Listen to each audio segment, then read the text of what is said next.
In the world of rare and exotic creatures, species names can sometimes be confusing. The animal known as a mountain chicken is not actually a chicken at all. It's a frog. So the name mountain chicken comes from the fact that people used to eat them. In their native Caribbean, they were considered something of a local delicacy and are said to taste, well, just like chicken. I mean, I love mountain chickens. They're like my favourite frog. I suppose you've got to be a bit of a frog enthusiast to really appreciate them. The mountain chicken is one of the largest frogs in the world and will consume anything it can manage to swallow, including bats, rodents, and even other frogs. If you're not used to seeing frogs that big, they're quite shockingly big when you first see them. It's one of the biggest. They're absolutely massive frogs. They can weigh up to 1 kilo, which is massive in terms of frogs. You know, some of our smallest frogs don't even weigh 1 gram. The rather plump jewel in the zoo's crown is Beryl, a mighty specimen roughly the size of a dinner plate. Beryl, she's just a bit of a monster. She's a real big frog. With mountain chicken frogs, you know, the larger you are, the chunkier you are, the more attractive you are to other frogs. That's kind of what the male frogs are looking for. Being big and tasting of chicken has not been great for the species in the wild, and a recent fungal disease almost wiped them out. There are now thought to be just 100 left.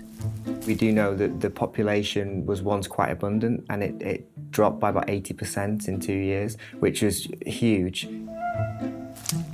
So the zoo was involved in kind of like a rescue mission to help save this species.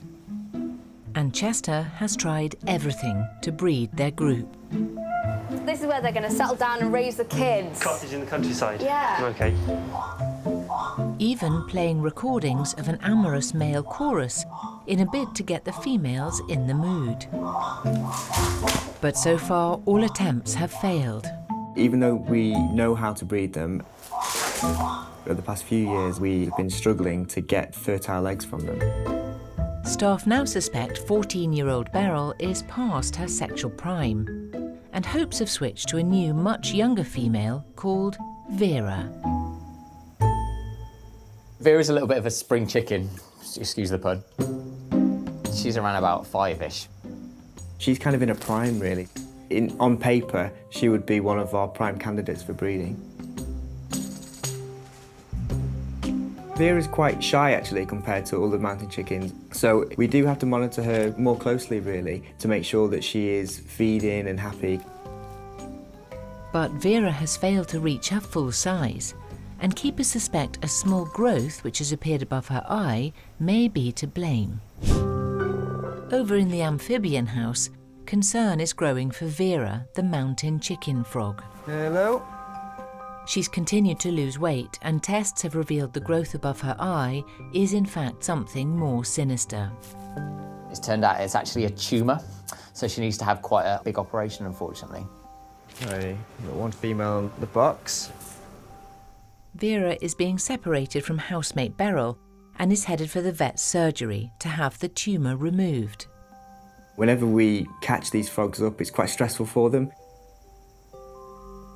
The females sometimes will just scream if you pick them up, and normally Vera does this, but when we picked her up to take her to the vet, she was quite placid in your hand, which makes us feel that it's not good news. She's little. Yeah, she's very small. You see. I think it's even grown from the last time.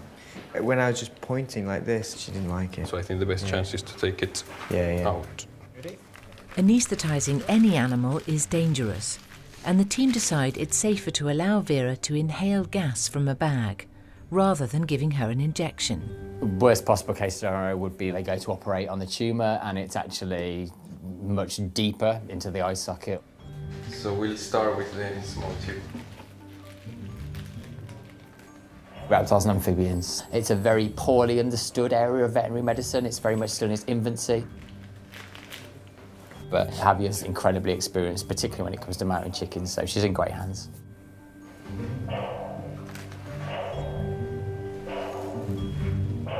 When Watching the operation, I mean, the first thing you notice is just how delicate it is. I don't shake as much when I'm painting my little figures. You see these frogs sort of laying there knocked out, which is really weird to see, because normally whenever we see them, you know, they're jumping around and trying to get away from us. And you can see just how close it was to the eye as well when you could look at it closely. So it was pretty nerve-wracking.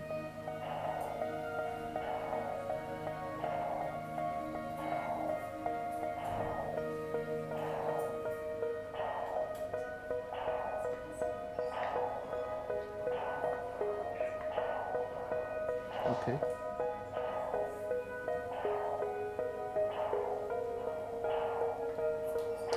I think I'm going to leave it to heal as a small wound. It's not like bad, does it? I thought it was going to bleed more. He actually felt quite well. Looks okay. It felt quite well defined, so let's see what it is. Then we'll have to wait and see if something comes back, then we'll have to be quick at removing it again. The tumour will now be sent off to the lab to check for any signs of cancer. Obviously, as a tumour, we're most concerned about it spreading to other parts of the body where it couldn't be operated on in a relatively straightforward way, and then that would be kind of like, good night, Vera.